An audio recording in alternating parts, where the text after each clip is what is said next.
com ele, Luiz Armando. Tudo bom, Luiz? Tudo bem, Leão? Aê! Tá aqui o sino, viu?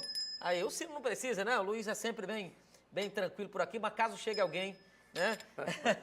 Caso chegue um cavalo por aqui, a gente tem o sino. Luiz, é o seguinte, na política, o final de semana foi agitado em Palmas por conta da presença do ex-presidente Jair Bolsonaro, da ex-primeira-dama Michele Bolsonaro. Os dois participaram de uma agenda extensa aqui na capital. Nós temos um VT pronto para o Luiz comentar em seguida.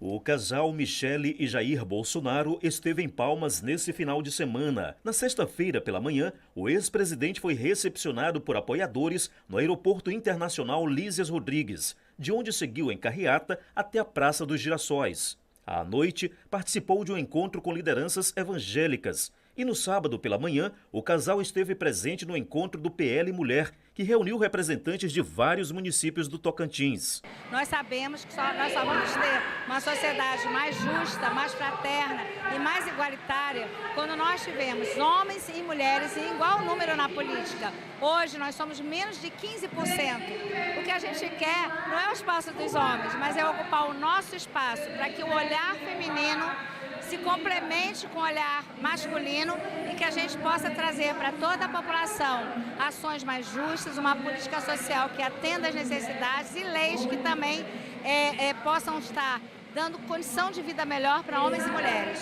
Michele Bolsonaro falou por mais de uma hora. Em seu discurso, ela criticou a atual gestão do governo Lula e incentivou as mulheres a participarem ativamente da política. Foi um incentivo, né, que muitas vezes as mulheres tem aquela vontade de entrar na política, mas às vezes tem timidez ou insegurança.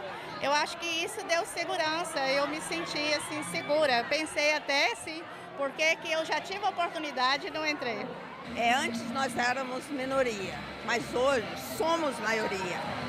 E precisamos de representatividade, precisamos mudar, precisamos voltar a valorizar aquilo que é importante para nós. Bom, esse encontro, então, do PL Mulher aconteceu aqui em Palmas.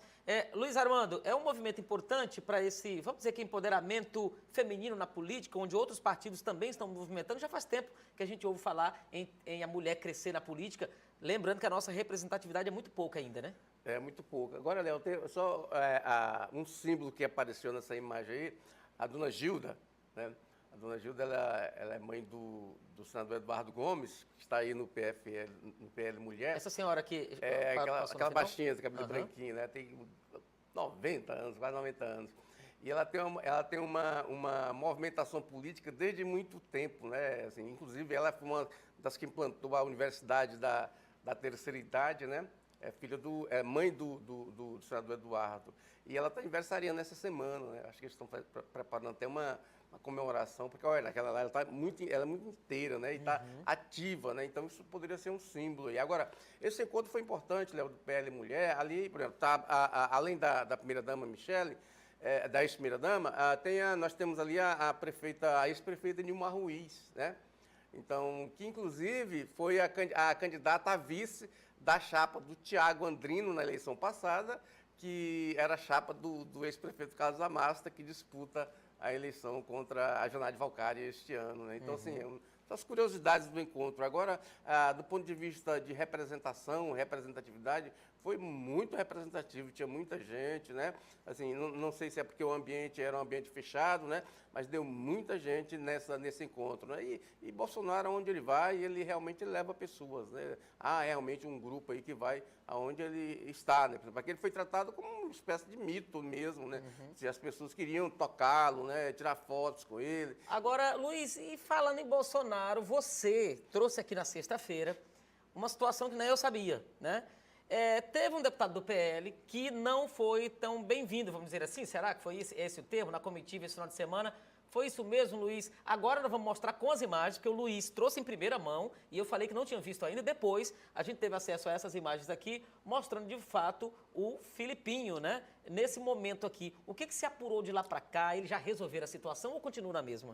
Não, Léo, eu conversei com o senador Eduardo Gomes no sábado, né? No sábado, quando ele estava indo levar o Bolsonaro para o aeroporto, Eu conversei com ele, aliás, o Bolsonaro ficou 2 dias aqui, né? Foi em feira, foi em casa lotérica, fez um escambau aí na cidade. O senador me disse no sábado, da tardezinha, que realmente ele não ia deixar o Filipinho subir no palanque da Janaína Valcari, né? Sendo que ele, Filipinho, defende a candidatura de Eduardo Siqueira. Então ele me disse com essas palavras, ó, eu não ia deixar o Filipinho subir no palanque da Janaína para pedir votos para Eduardo, não ia deixar colar a imagem de Bolsonaro no Filipinho ou no Eduardo Siqueira, já que a candidata de Bolsonaro e a candidata do partido aqui na cidade é a Janaína Valcari. Então ele foi muito claro comigo no telefone no final da tarde de sábado, né? Ou seja, então realmente a exclusão do Filipinho teve conotação eleitoral mesmo, ou seja, porque o PL teve a precaução, o cuidado de não deixar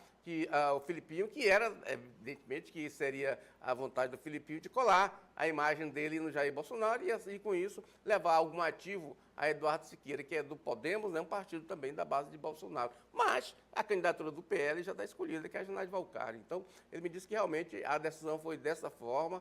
Ele chegou a me dizer que ele é muito amigo do Eduardo, né?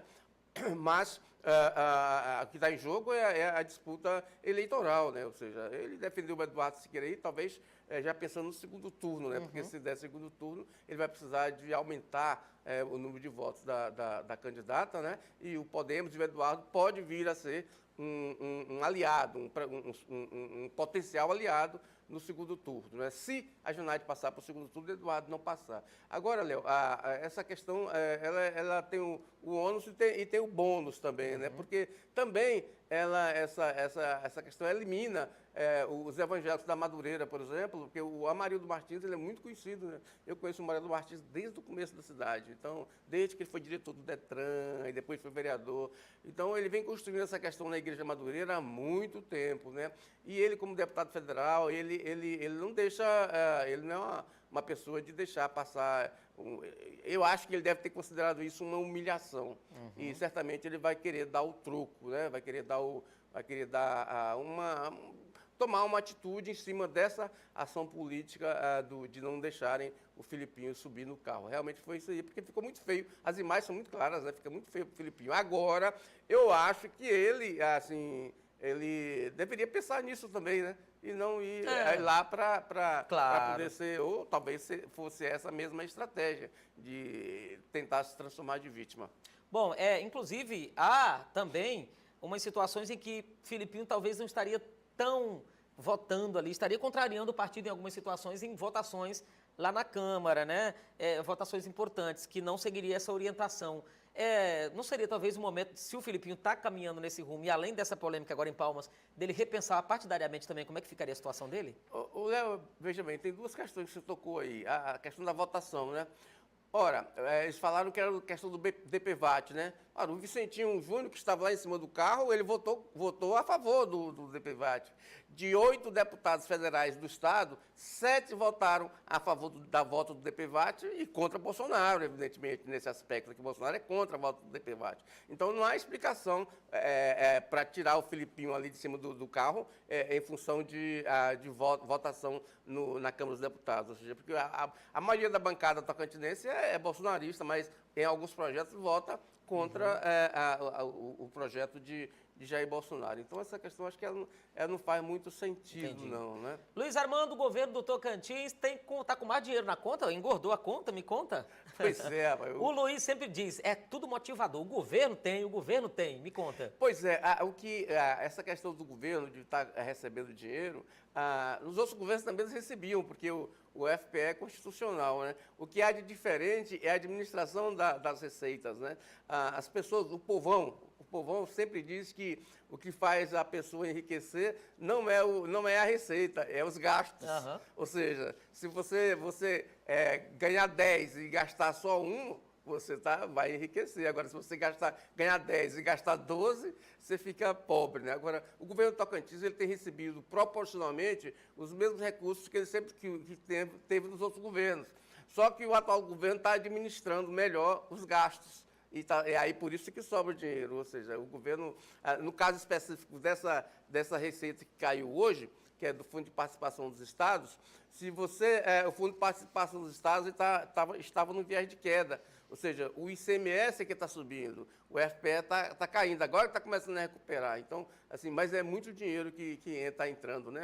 Esse ano, nesse FPE, por exemplo, o governo espera arrecadar até o final do ano 4 bilhões e 400 milhões. Em 5 meses já recebeu 2 bilhões e 800 milhões. Então, assim, ele já recebeu 60, em menos de 6 meses, em menos de 50%, ele já recebeu 63% do que previa receber no ano inteiro, né? Então, é um dinheiro que o governo tem e que pode aplicar em qualquer coisa, dinheiro não é vinculado, né? A grande parte dele, evidentemente, está comprometido com os empréstimos, né? Sim. Porque o governo, nos contratos de empréstimos, as parcelas são debitadas no Fundo de Participação dos Estados. Mas sobra do outro lado, né? Porque não precisa pegar dinheiro de arrecadação tributária para jogar, para pagar a prestação. Então fica aquela, né? E está sobrando, o governo está tendo superávit, né? Superávit de mais de 300 milhões aí no primeiro quadrimestre, 381 milhões superávit primário no primeiro quadrimestre. Isso é bom porque, ou seja, significa que o governo está gastando menos do que arrecada. Agora é o seguinte,